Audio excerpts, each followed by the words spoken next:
ఎప్పుడు రిలీజ్ అయ్యే అవకాశం ఉందంటారు?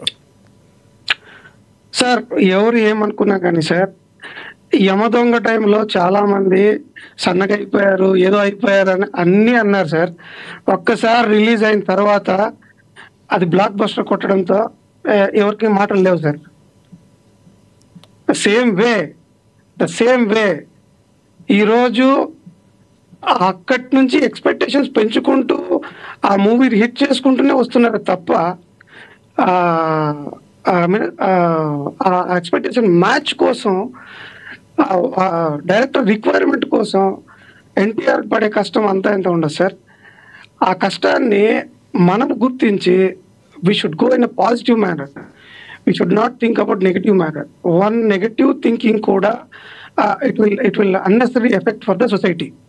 So better to have complete positiveness of the movie. Sir movie కష్టం ఎలా ఉంటుందంటే సార్, అది తీసుకోవాల్సింది అది కంపల్సరీ తీసేసుకుంటారు సార్. ఎందుకంటే మేము ఇప్పుడు విధాతకి ఎంతో కష్టపడుతున్నాము, అది మేము ఎంత కంట్రోల్ చేయాలని కంట్రోల్ అవ్వట్లేదు సార్. దానికి ఎంత రిక్వైర్మెంట్ ఉందో అది 100% తీసుకొని వదిలిపెట్టారు sir. The same way Prashanth Neel గారు ప్రతి మూవీని నెక్స్ట్ లెవెల్ తీసుకెళ్తున్నారు. సో అందుకు ఈ ఎన్టీఆర్ గారు ఎంత కష్టపడుతుంటారు అసలు ఆడియన్స్ ఇంప్రెస్ చేయడానికి. ప్రశాంత్ నీల్ గారు చెప్పిన ప్రతి ఆలోచిస్తూ ముందుకెళ్ళిపోతుంటారు. అంతే తప్ప ఎవ్వరూ కూడా నెగిటివ్గా ఆలోచించాల్సిన అవసరం లేదు. ఏదో ఒక చిన్న ఇష్యూ జరగడంతో హెల్త్ ఇష్యూ జరగడంతో అలా కనపడుతున్నారే తప్ప ఏమి జరగదు sir. It's all rumour sir. Just like నీటి బుడగలు లాంటివి సార్. అవి ఆటోమేటిక్గా వెళ్ళిపోతాయి సార్. సార్ చెప్పినట్టు మూవీ ఫస్ట్ కట్ పడగానే అందరికీ అలా కళ్ళ ముందర పోరాలు కమ్మేసినవన్నీ పక్కకి వెళ్ళిపోతాయి సార్. అంతకు మించి ఏమీ ఉండదు సార్.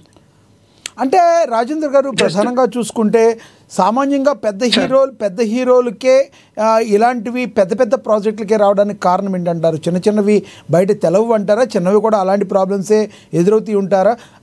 ఎందుకంటే 24 క్రాఫ్ట్స్కి సినిమా చేసేటప్పుడు ప్రొడ్యూసరు డైరెక్టరు అన్నీ అనుకునే చేస్తారు కదా, ఎందుకు మధ్యలో ఇలాంటి బ్రేక్స్ వస్తూ ఉంటాయి అంటారు? ఎందుకంటే సార్ పెద్దవాళ్ళు కాబట్టి పెద్దగా కళ్ళు పడతారు. ఎందుకంటే ఆల్మోస్ట్ 2 స్టేట్లు అందరి కళ్ళు వాళ్ళ మీద సార్. కాబట్టి ఏది చిన్నది జరిగినా దాన్ని సార్ చెప్పినట్టు దాన్ని భూతత్వంలో పెట్టి చూడడం అలవాటు అయిపోయింది సార్ ఇప్పుడున్న సోషల్ మీడియాకి. కాబట్టి దాన్ని ఏం చేయలేం sir. Only answer is result sir. ఆ రిజల్ట్ కోసం వాళ్ళు వెయిట్ చేయక తప్పదు. వాళ్ళు ఎన్ని మాట్లాడినా ఏం చేసినా అది వచ్చినప్పుడు ఆ క్లారిటీ వచ్చేస్తుంది సార్. రైట్ సార్, మళ్ళీ వస్తాం మీ దగ్గరికి, మళ్ళీ మాట్లాడతాను. మనతోటి అప్పాజీ గారు ఉన్నారు స్టూడియోలో అందుబాటులో, సీనియర్ ఫిల్మ్ క్రిటిక్, ఆయనతో మాట్లాడదాం. అప్పాజీ గారు నమస్తే సార్. నమస్తే. అప్పాజీ గారు, అసలు ప్రశాంత్ నీల్ గారి సినిమా ఏదైతే ఉందో, ప్రశాంత్ నీల్ అంటే ఇప్పుడు మన టాలీవుడ్కి నుంచి వరల్డ్ వైడ్గా వెళ్ళిన రాజమౌళి గారి తర్వాత ప్రశాంత్ నీల్ గారు కేజీఎఫ్ ద్వారా బిగ్గెస్ట్ హిట్స్ కొట్టారు. ఆయన కూడా ఇప్పుడు వరల్డ్లో నెంబర్ 1 నెంబర్ 2లో రాజమౌళి గారితో పాటు అక్కడ చూసే లోకేష్ కనకరాజు గారు ఎవరైతే ఉన్నారో తమిళ్లో, ఇక్కడేమో రాజమౌళి గారు, వీళ్ళందరూ పోటీ పడుతున్న పరిస్థితి ఆరోగ్యకరమైన వాతావరణంలో. ఈ అంత పెద్ద ప్రాజెక్ట్లో మరి ఈ రకంగా షూటింగ్ ఆగిపోవడం అనేది ఎందుకు జరిగిందంటారు? కారణము అసలు బయట రకరకాలు వస్తున్న వార్తల్లో వాస్తవం ఎంత ఉందంటారు? అంటే ఇప్పుడు మీరే చెప్పారు, ప్రశాంత్ నీల్ అనేవాడు చిన్న డైరెక్టర్ కాదు. కేజీఎఫ్ 1, కేజీఎఫ్ 2 తర్వాత సలార్ 3 కూడా బ్లాక్ బస్టర్ హిట్స్ అయిన సినిమాలు. అటువంటిది ప్రశాంత్ నీల్ సినిమాని అబ్రప్ట్గా ఆఫ్ చేయడం అనేది అసలు ఎట్టి బస్సులో జరగదు. అంటే ఒక పెద్ద ప్రాజెక్ట్ సెట్స్ మీదకి వెళ్ళాలంటే దాని వెనకాల చాలా పెద్ద కసరత్తు ఉంటుంది. చాలామంది ఆర్టిస్టులు, టెక్నీషియన్లు, కొన్ని 100 కోట్లకు సంబంధించిన ఆర్థిక వ్యవహారాలు ముడిపడి ఉంటాయి.